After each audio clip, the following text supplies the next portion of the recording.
When do you experience the most love? Ooh. Personally. Yeah, that's a great question. So it turns out that the signature of the quantum field is greater and greater degrees of oneness and wholeness, right? So think about it.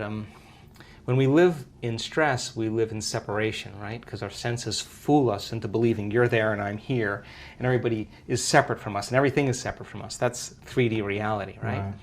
But as you start opening this center, all of a sudden, when you become nobody, no one, no thing, nowhere, and no time, right? That's the moment that your consciousness lines up with the consciousness of the field. That's when you are totally present. Now, here's the deal. If I can get people to believe that just because they can't see something doesn't mean it doesn't exist, if they can just connect and pay attention to that field and stay present with it and become more aware of it, moment after moment after moment, every interaction with that invisible field, every experience lays down new circuits in their brain for them to perceive more of it, right? So then as they keep their attention on it, they start moving closer and closer to it, so they experience less separation and more oneness and wholeness. So then when that happens, there's a cascade of all kinds of physical and chemical and energetic things that begin to happen. So for me, the best way that I can describe that field is it's intelligent love. It's greater levels of order and unity and oneness. And when you strike it and you hit it, it is the most incredibly electric feeling you will ever have. It is the most familiar, unfamiliar feeling you will ever have. You will swear that you are ancient in that moment, and you will connect.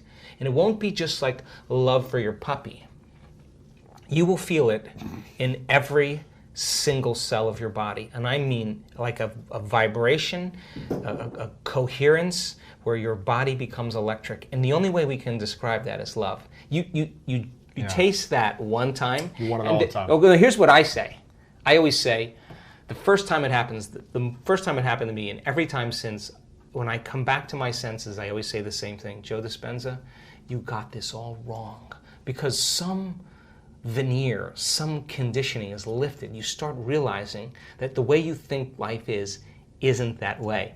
So now, when I've had those moments, Louis, I have said, there cannot be any more love than this until the next experience. Until the next time. I mean, how much is there, right? I mean, wow. you get super humbled. When was the last time? Ooh, about 5 days ago, yeah. What was the moment?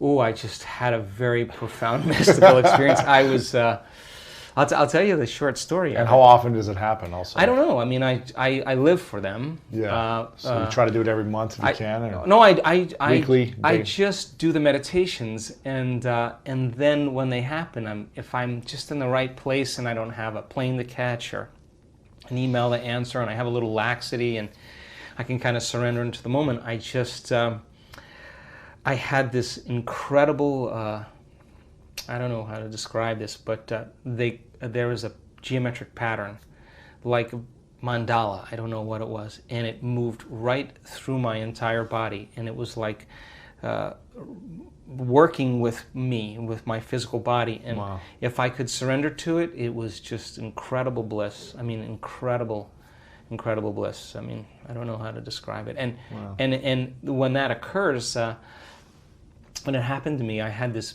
My heart was just lit up, like it was an experience. It wasn't a physical experience, you know. It was from within.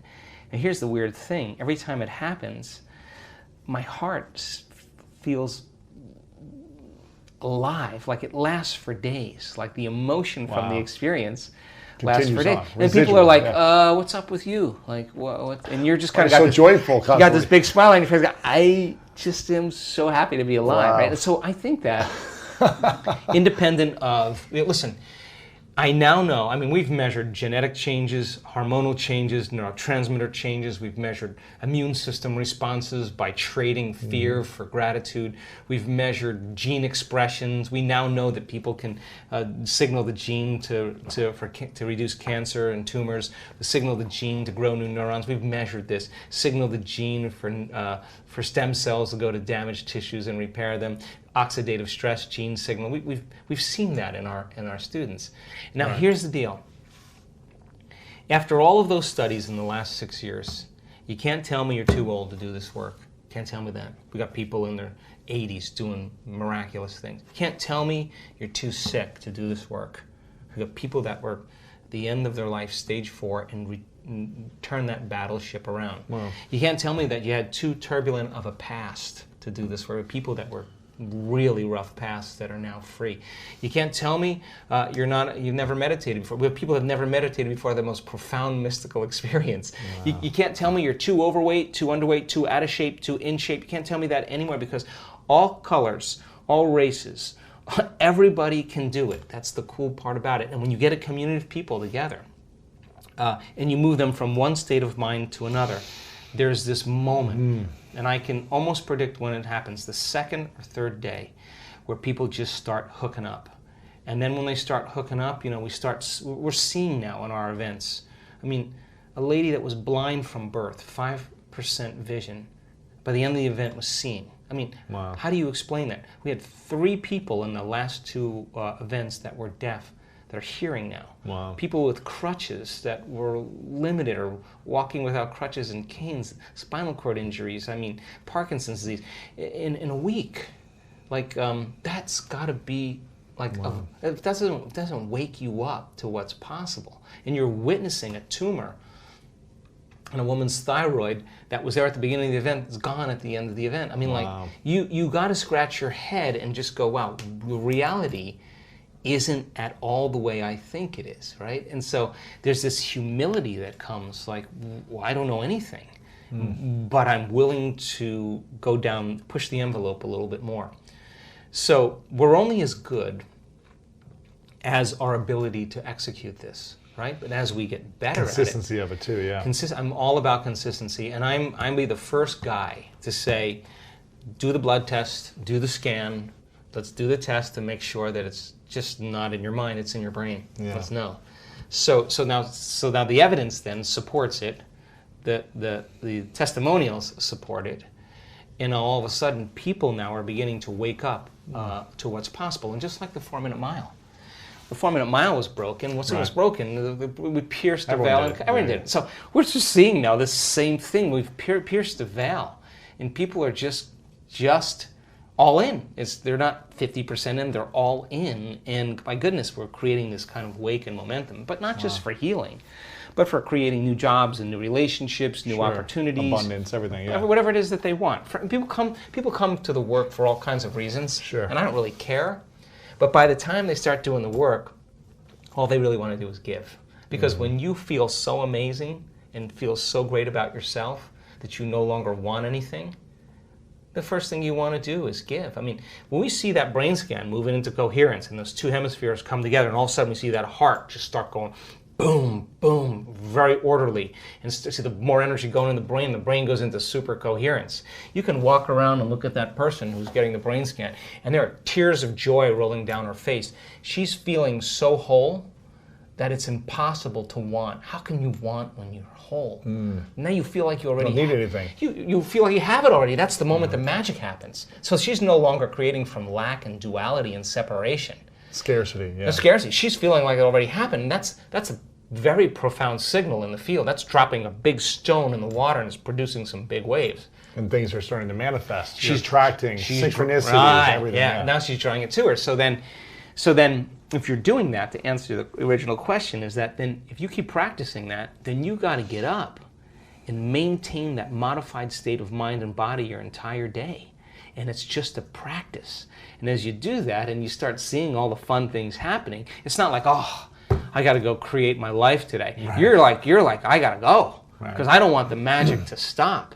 So I just do it because I love the crazy, magical, wonderful things that happen that I would just never anticipate in my life. And so people are catching on to it, and they start coming for one reason. They want money or they want health, but it's not about your money. It's not about your health. It's not about your new relationship. It's not even about the mystical moment. It's about who you become in the process, because overcoming all those limitations to become somebody else, nobody can take that away from you. Wow. And do you feel like you've answered those questions for yourself? Who am I? Why am I here? What am I doing? Yeah, I think so. I think, though, Or is there questions you still haven't answered? No, I mean, it's not that there's questions that I still haven't answered. It's just that I'm always changing my answers.